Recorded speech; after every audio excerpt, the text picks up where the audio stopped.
A wealthy heiress enters Judge Caprio's courtroom, confident she can pay her way out of trouble. But what unfolds surprises everyone and reveals the limits of privilege, power, and what money can never buy. A young woman enters the municipal courtroom in a designer dress worth more than most people's rent. She acts as if she owns the place, not like someone facing serious charges.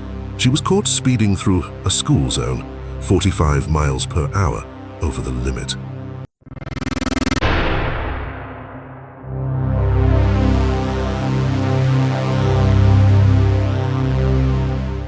Her smile suggests she thinks rules don't apply to her. When the clerk calls her name, the courtroom goes quiet. She stands up slowly, holding her smartphone as if it's just another accessory. She gives a practiced smirk, even though there are no cameras. She ignores the officer and the parents in the gallery, looking only at the judge as if she's preparing for a business deal.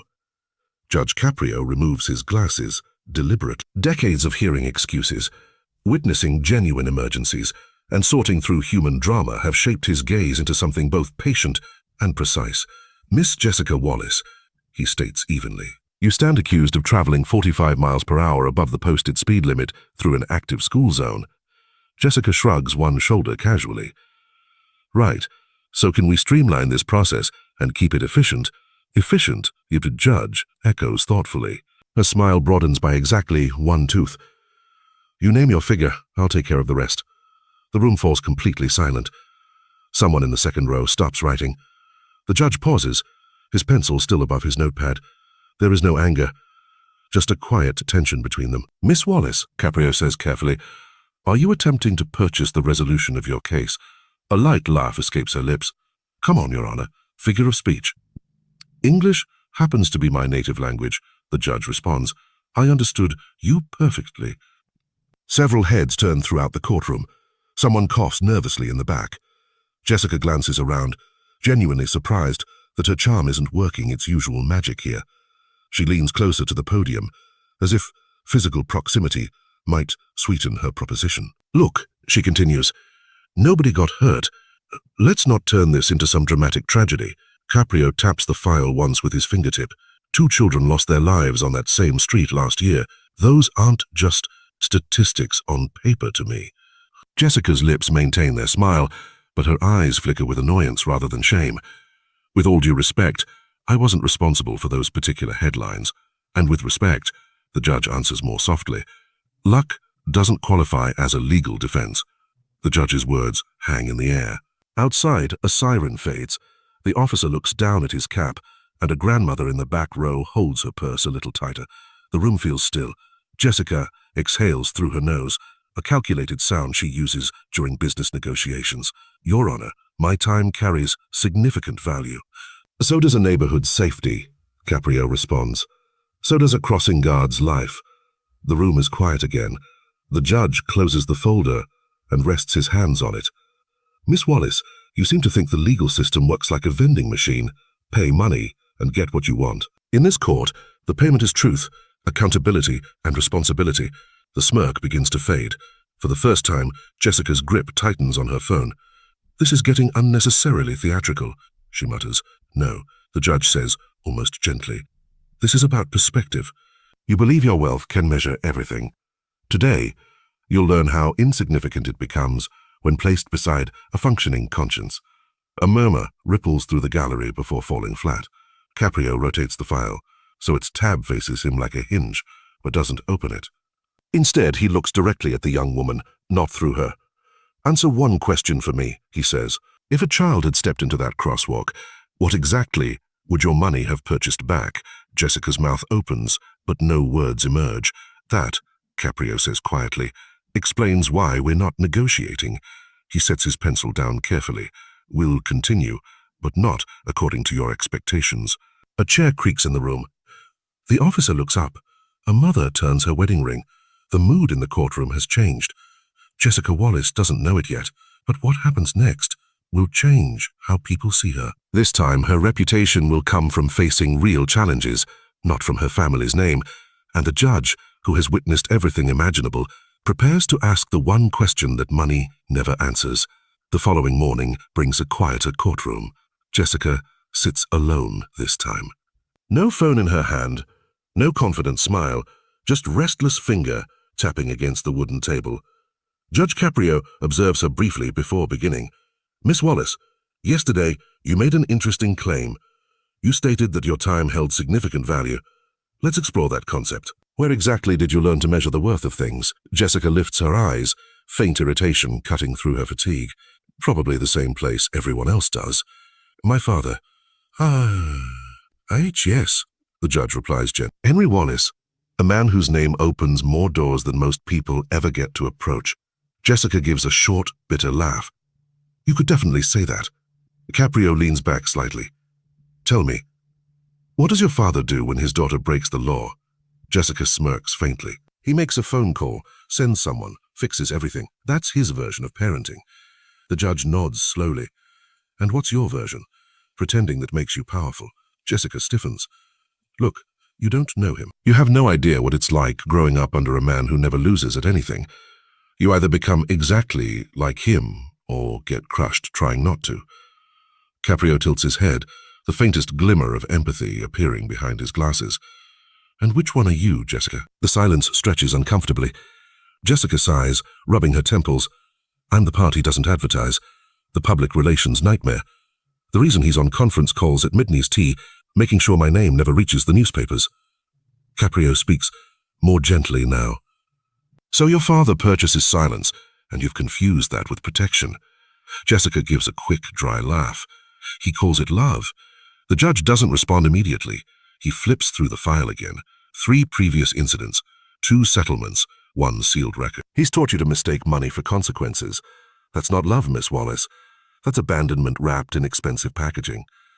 Jessica's face hardens. You think you can psychoanalyze me? You're a traffic court judge. Caprio meets her glare steadily. And you're a woman who's never heard the word no, and still wonders why no one truly respects her. The words echo like a slow reverberation in the still room. Jessica tries to maintain her composure, but a minor, involuntary tightening of her jaw gives her away. The judge continues, his tone remaining steady. Tell me something. When was the last time you failed at something and had to fix it yourself? Jessica stares at the table. I don't know. Maybe college. Did you graduate? She laughs bitterly. No. Dad donated a new research facility, though. They mailed me a diploma anyway. A few quiet chuckles ripple from the gallery before dying quickly under the judge's glance. Caprio doesn't smile.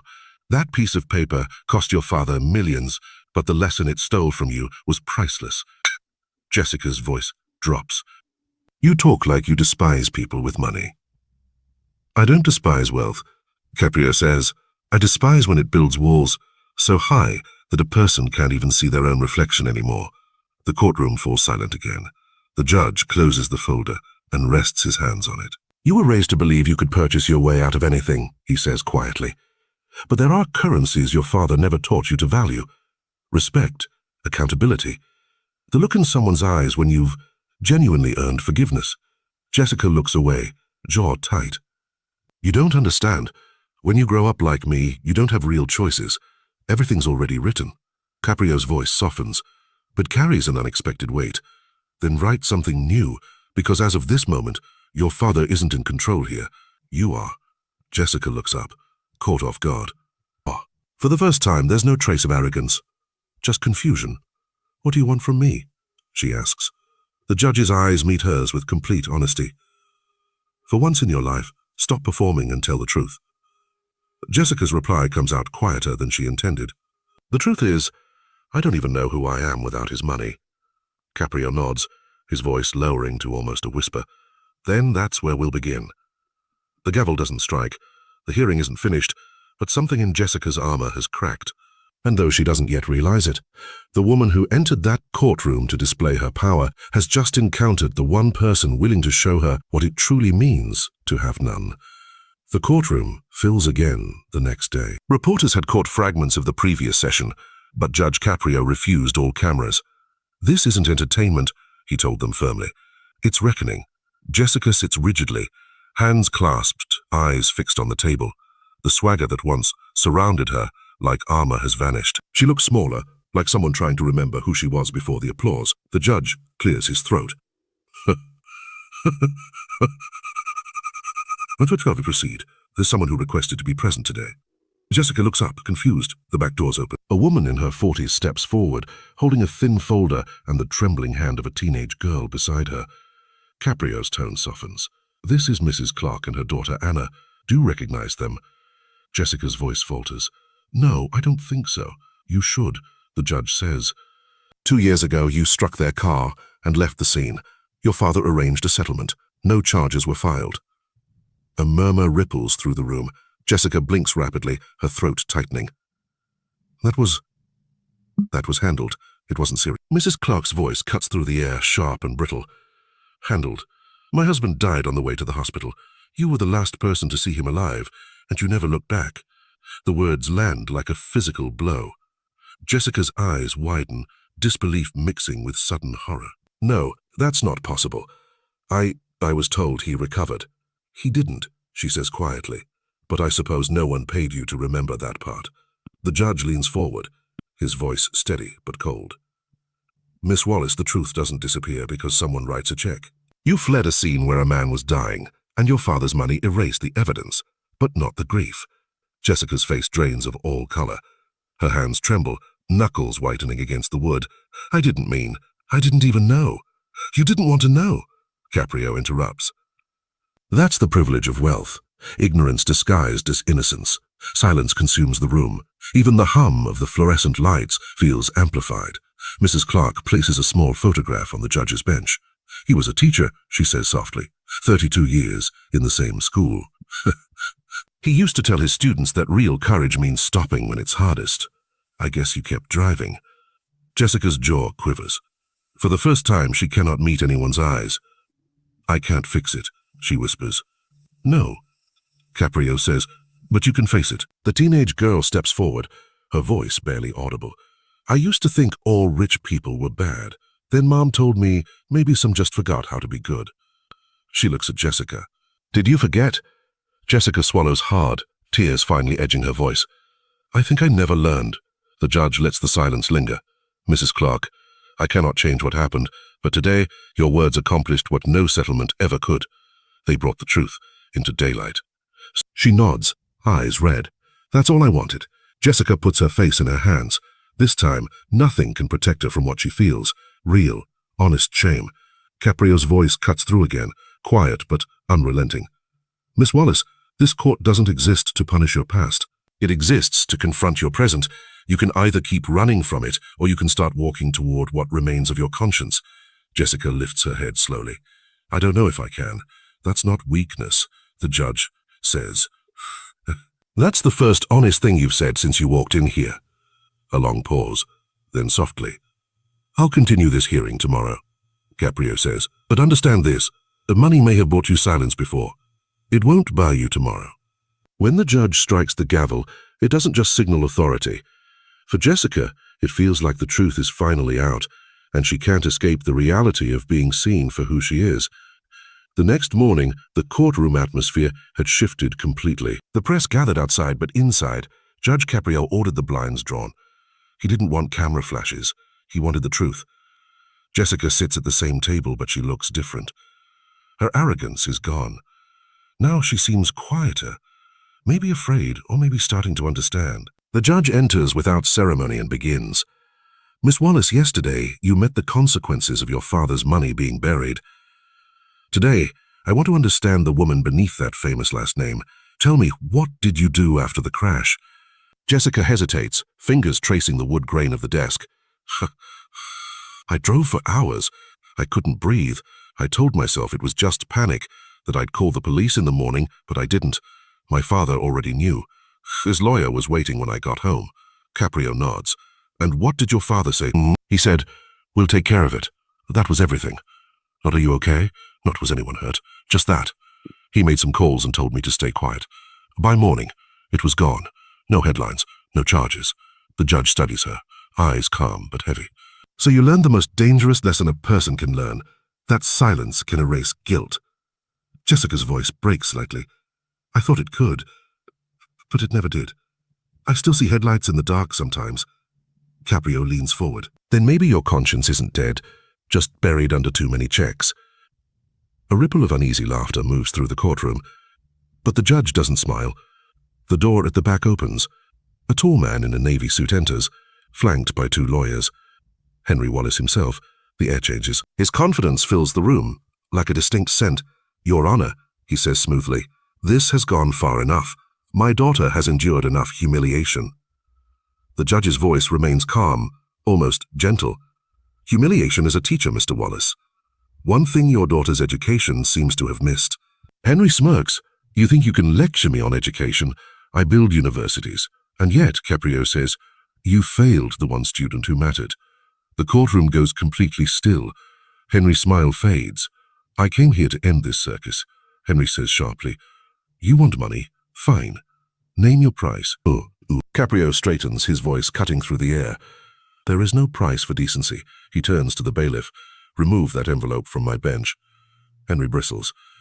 "Do you realize who you're talking to?" "Yes," Caprio replies. "A man who's forgotten he's human." Jessica rises, voice trembling. "Dad, stop." "Sit down," Henry barks. "No." Jessica's voice gains strength. "You can't fix this. Not this time." The entire courtroom freezes. Caprio says nothing. He lets the silence. Henry turns to his daughter, fury masking something close to fear. "You think the world forgives weakness? You think these people care about you once you're broke?" Jessica's reply comes low and steady. "I don't care if they forgive me. I just don't want to be you." It hits Henry harder than any verdict could. For a moment, his eyes soften as if a door inside him creaks open, but it slams shut just as quickly. He turns to leave. Caprio's voice follows him. "You built empires, Mr. Wallace, but today your daughter started to build a soul." The elder Wallace doesn't turn back. When the door closes behind him, the room exhales. Caprio looks at Jessica. "You just made the hardest decision of your life, to stop hiding behind someone else's shadow." Jessica swallows, her eyes wet. "It feels like I lost everything." The judge shakes his head. "You lost a shield. That's not the same as losing a life." He pauses. "Now that you finally stand on your own, Miss Wallace, I can finally begin to sentence you, not for your crimes, but for your potential." The gavel doesn't fall. The room stays silent, and for the first time since her name entered that courtroom, Jessica Wallace looks less like a defendant and more like a woman finally ready to face herself. That afternoon, the courthouse emptied, but Judge Caprio remained behind. He sat alone in his chambers, a file open before him, Jessica Wallace's life printed in cold ink, a privileged childhood, a trail of quiet settlements, and now finally a choice. When Jessica arrived, she looked different. No expensive jewelry, no designer outfit, just a plain blouse and a face that carried something new. Humility, or at least the beginning of it. Caprio motioned for her to sit. "This isn't a hearing," he said. "It's a conversation. You can still walk away unchanged, but if you stay, you'll listen." Jessica nodded. "I'll stay." The judge opened a folder filled with reports. "Do you know what this is?" Jessica glanced at it. "Another case. Yours, but not the one you think. Financial records, property deeds, wire transfers to law firms in 4 states, all paid out under your father's signature, each marked as discretionary settlements. Do you know what that means?" Jessica's shoulders tensed. "It means he handled it. It means," Caprio said quietly, "he buried it. Every lie, every mistake, every time someone else should have been in this chair instead of you." Jessica's hands shook. "I didn't ask him to." The judge's voice softened, but his words didn't. "Silence was your signature." Jessica pressed her palms to her eyes. "You think I wanted this life? I didn't even earn it. Every success I had was just him buying me another chance." Caprio leaned forward. "Then earn one now." Jessica looked up. "How?" The judge paused, then picked up a letter from his desk. "This arrived this morning from Mrs. Clark. She said her husband was a man who believed in second chances. She doesn't want money. She wants you to do something useful." Jessica frowned. "Useful?" "She volunteers at a rehabilitation center for victims of car crashes," the judge said. "She asked if you'd come listen to their stories, help them, maybe start to understand what your choices cost other people." Jessica stared at him. "That's not a sentence." "No," the judge replied. "It's an opportunity. Sentences end. Understanding doesn't." For a long time, Jessica didn't speak. The room was heavy with the sound of a life turning slowly, painfully. She finally said, "I'll do it," not because she asked, but because I need to know what it feels like to be useful to someone. Caprio nodded. Good. Because redemption doesn't start with forgiveness. It starts with service. Then, as if remembering something, the judge reached for another document. There's something else you should see. He slid across an old photograph. Henry Wallace as a young man, standing beside a fire truck, dressed not in a suit, but in an old uniform. Jessica blinked. My father? Yes, before the company, before the money. He was a firefighter for 3 years, left after an injury. Jessica shook her head, stunned. He never told me. Caprio smiled faintly. Maybe he forgot what it felt like to be useful, too. A heavy silence fills the room. I don't know if I can forgive him, Jessica said finally. Don't, Caprio said. Forgiveness is a luxury. Understanding is work.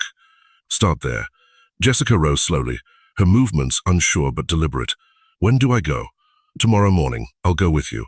Jessica froze. You'll come. The judge nodded. This isn't punishment, Miss Wallace. It's perspective. And sometimes a person needs someone to walk beside them the first time they choose to stand. Jessica exhaled, a sound halfway between relief and surrender. Thank you, Your Honor. Caprio looked at her, eyes kind but firm. Don't thank me. Just make it mean something. Jessica leaves the chambers as afternoon light comes through the blinds. Caprio watches her go and quietly says, sometimes justice isn't about who pays. It's about who finally learns the cost. The next morning dawned grey and quiet. Jessica stood outside a modest brick building on Elm Street, clutching a coffee she hadn't touched. The sign above the door read, Rehabilitation Center for Road Accident Survivors. No marble floors, no tinted glass, just peeling paint and a line of people who carried their pain like invisible luggage. Judge Caprio joined her a few minutes later, coat collar turned up against the wind. You ready? He asked. Jessica nodded, though her voice barely rose. Not really. That's a good start, Caprio said, pushing open the door.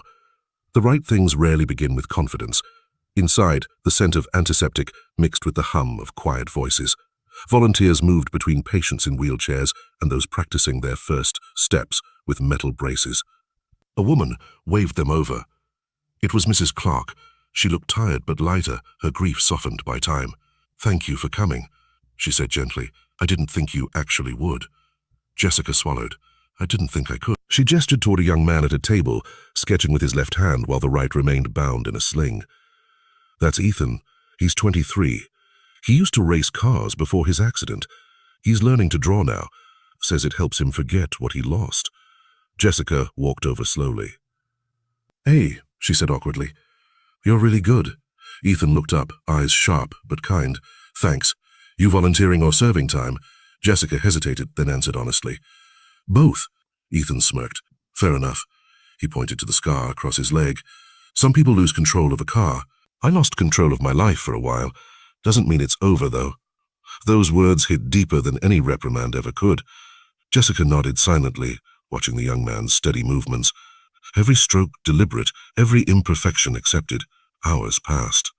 Jessica carried boxes, listened to stories, helped a boy in braces adjust his crutches. No one cared about her last name. No one asked who her father was. At one point, Mrs. Clark's daughter approached her. My mom says people can change, she said shyly. Is that true? Jessica smiled softly. I hope so. I'm still trying. When the day ended, Caprio waited by the door as Jessica washed her hands. Exhaustion and clarity etched across her face. The judge said quietly, So what did you learn today? Jessica thought for a moment. That I've spent my life being protected from consequences, and that maybe consequences aren't punishment. They're the only way to grow. Caprio nodded.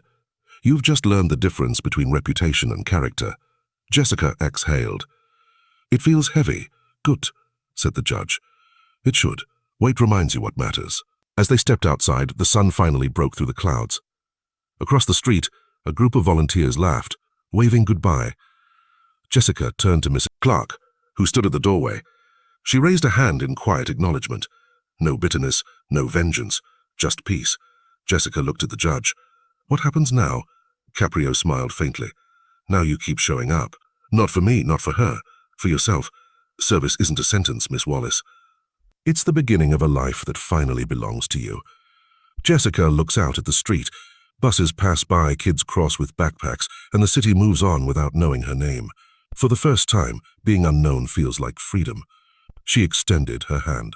"Thank you, Your Honor." Caprio shook it firmly. "Don't thank me. Prove me right."